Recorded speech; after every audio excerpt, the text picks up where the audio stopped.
Ayun mga kababayan, Luzon, Visayas, and Republic of Mindanao, Province of China. No, ang Davao City ni Digong. So ngayon mga kababayan, eto na. Eto na yung sinasabi nating exciting part. Diba? Sabi ni Noy, kapag hindi gusto, no, magagalit si Noy. So ngayon mga kababayan, eto na. Meron tayong update, meron tayong vlog ngayon. Sa mga nagtatanong, Ken, nasaan na po yung sinasabi niyong ICC? Mga bangag vloggers daw. Napakatagal naman po ng ICC.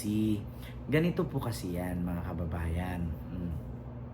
Bakit daw lagi na lang sinasabi ng mga BBM vloggers na ICC, namuti na, napuputi na lang daw yung uwak, di ba? Naubos na lang daw yung glota, no? Ang uwak, itim pa rin. Kailan daw puputi ang uwak? Actually, gusto kong explain sa inyo. Alam niyo kung bakit ang ICC hindi makapasok-pasok at wala silang karapatan, no, na pasukin at arestuhin ang mga Duterte na sangkot sa war on drugs or extrajudicial killings. Bakit? Kasi si Duterte mautak pagdating sa kalukuhan. Bakit?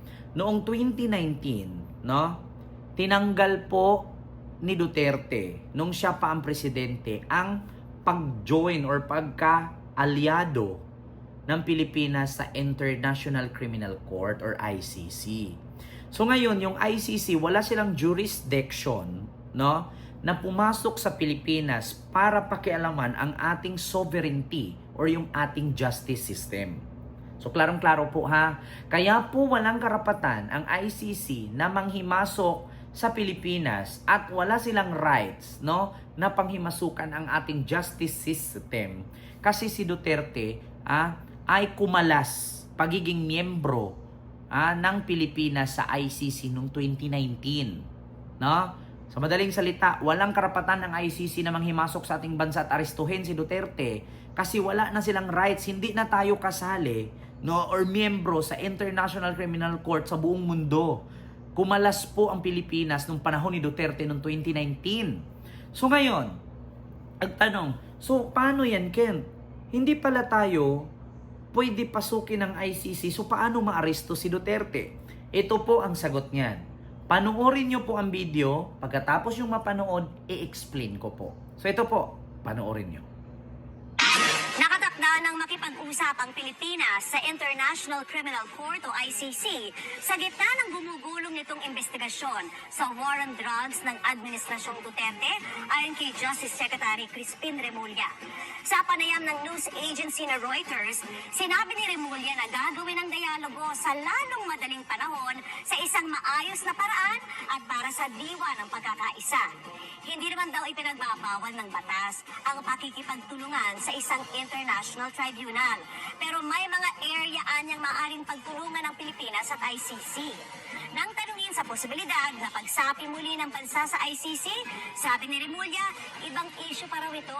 Sa ngayon, sinisimula na raw ang pagtukoy sa limitasyon ng pagiging isang non-member ng ICC. Pati na rin ang saklaw sa mga krimeng naganap bago ang pagkalas ng Pilipinas noong Administrasyong Duterte. Maaari rin daw makatulong ang ICC sa pagpapabilis ng sariling investigasyon ng Pilipinas sa war on drugs. Sinusubukan ng GMA Integrated News na puna ng pahayag si dating Pangulong Rodrigo Duterte kaugnay rito. Pero nauna niyang sinabi sa pagdinig sa Kamara na dapat bilisan ng ICC ang kanilang investigasyon. Ayun. So ngayon mga kababayan, ayun nga ang totoong kwento. Kaya po, hindi makapasok-pasok ang ICC sa Pilipinas kasi noong nalaman ni Digong, no, matalino kasi si Digong pagdating sa kagipitan. Alam kasi ni Digong na ang pagpatay niya sa mga adik ay hindi dinaan sa due process. Actually, yung pagka-presidente ni Digong at that time, silent martial law ang tawag doon. Bakit ko nasabing silent martial law? Almost 30,000 ka mga adik di umano, adik, drug pusher, ang pinatay. Ngayon, wala po sa saligang batas or sa Philippine Constitution na pumatay ka diretsyo na kapag nakita mong nagshabu, nakita mong nagbenta ng shabu, ay papatayin agad. Meron po kasing ginawang batas, ang Philippine Constitution or saligang batas, na kapag nakita kang nagshabu, nakita kang nagdroga or nagbenta ng droga, hulihin ka, arestuhin ka, ikulong ka, at ihiring ka. Ngayon, pag napatunayan mo na pusher ka, adik ka, kulong ka. Pero ang ginawa ni Duterte, pag nakita kang bungal, bungi, tabingi ang baba, maraming tattoo, payat, patay ka. Bakit? Yon ang basihan nila na adik ka.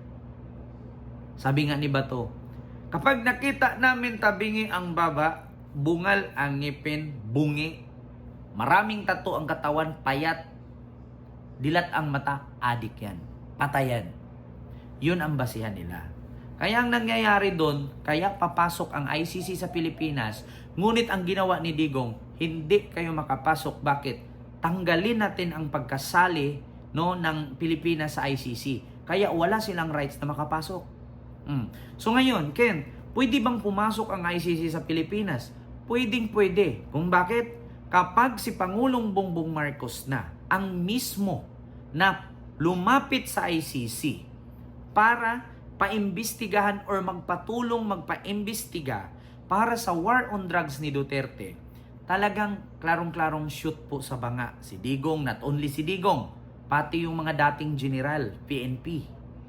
Yung mga PNP chief, mga PNP generals, and yung mga mayor sa Davao. Kung sino yung naging mayor sa Davao nung time na tumakbo pa ang AGK or extrajudicial killings. May possibility madawit si Sara. 'Di ba? So ngayon, Ken, so ano naman pong gagawin ng ICC pag nandito na sa Pilipinas? Simple lang. Ang ICC pwedeng makipag-cooperate sa Interpol, no? Ibig sabihin ng Interpol, sila po yung ahensya na kung saan huhulihin yung mga tao na powerful at mas matibay pa sa presidente. Actually, ang ICC, ito po yung role ng ICC, at ang Interpol. Ang ICC at Interpol, pag nagsanib puwersa yan, no? Sila po yung tutugis sa mga tao na hindi kayang kontrolin ng batas sa ating bansa. Kung naalala ninyo, yung pinaka-drug lord, no, sa Mexico, no? Naalala nyo yung pinaka-drug lord sa Mexico? Na hindi kayang kontrolin ng Mexican government? Tingnan nyo ha, i-research ko ha. Mexico drug lord. Ayan. Kilala nyo ba ito? Si Mexican drug lord, yung meron pang mga mansyon, meron pang mayroon pa siyang mga guns, meron siyang mga sundalo na halos hindi kayang hulihin, no? Sa government ng Mexico, hindi nila kayang kontrolin. Ito si Joaquin Guzman Loera El Chapo, public enemy. Siya po ang pinakamahirap, no, na Mexican drug lord na hindi mahuli-huli ng Mexico at hindi kayang kontrolin ng batas ng Mexico. Alam niyo yung ginawa nila? Nagpatulong sila sa ICC at Interpol, na kung saan wanted siya sa buong Mexico, buong states, buong Amerika. Bakit? Kasi siya yung nagsusupply ng mga cocaine, mga ecstasy, mga marijuana. Hindi kayang kontrolin ng government ng iba't ibang bansa. Kaya nakipag-ugnayan sila sa Interpol at sa ICC, dinampot. Bakit? Sa Pilipinas ba kayang kontrolin ng batas ng Pilipinas? Si Digong hindi. Bakit? Sa Senado pa nga lang, pinagmumuran niya na yung mga senador, pati mga congressman Sa Senado, sa Kongreso, hindi siya kayang kontrolin. Bakit? Isa lang naman sasabihin niya, senador ka, congressman ka. Bakit? Dumaan ka ba pagka-presidente? Naging piskal ka? Naging city prosecutor ka? Kung hindi ka pa nakadaan yan, wala kang karapatan na questionin ako. Magpresidente ka muna, mag-prosecutor ka muna, mag-piskal ka muna, bago mo ako questionin. So hindi siya questionin ng mga senador at mga congressman. Bakit? Hindi pa naabot ng congressman at mga senador yung pagiging prosecutor daw niya, pagiging piskal niya, at pagiging presidente niya. So, talo niya nga ang batas. Siya ang batas. So ngayon, Ano bang gagawin? Pag ganyan, hindi kayang kontrolin ng batas ng Pilipinas. Makipagkaugnayan tayo sa Interpol at sa International Criminal Court. Sila na ang tutulong para damputin, hulihin at arestuhin yung mga tao na mas makunat pa sa karning baka o sa karning kalabaw. So yun po ang purpose ng ICC at International Criminal Court or ang Interpol. Kaya maraming mga Mexican drug lord na hindi kayang kontrolin ng government ng Mexico at ng United States. So ang ginawa nila, Interpol at ICC lang ang dumampot. Kaya nga, ngayon nga, hindi kayang kontrolin ni BBM si Digong eh. So anong kayang gawin ni BBM? Alangan may papatay niya si Digong. So ang gawin, kasi si Digong, pag dalhin mo yung kasuhan mo si Digong, dalhin mo sa Korte Suprema or sa DOJ, hawak ni Digong sa lieg yung mga taga Korte Suprema at taga DOJ. Pati nga mga paliparan eh. Hawak ni Digong. Minsan nga may mga sundalo at kapulisan, hawak ni Digong sa liig eh. So ngayon, anong gagawin? Mafia kasi ang tawag dyan. Nakukontrol ni Digong.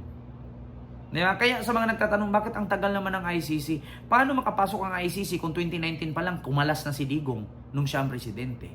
So ngayon, handa nang makipagbulong ang Pilipinas sa ICC. So may possibility na bang ma-aresto si Digong? Pwede naman siyang arestuhin kung buhay pa siya at the time. Pero kung namatay siya at hindi na siya abutin ng 2028, wala nang aarestuhin. Bakit? Patay na siya eh.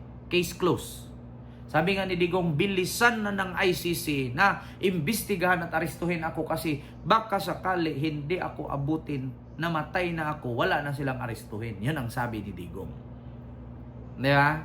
Oo. Meron pang sikat na drug lord eh sa Amerika na halos hindi kayang kontrolin.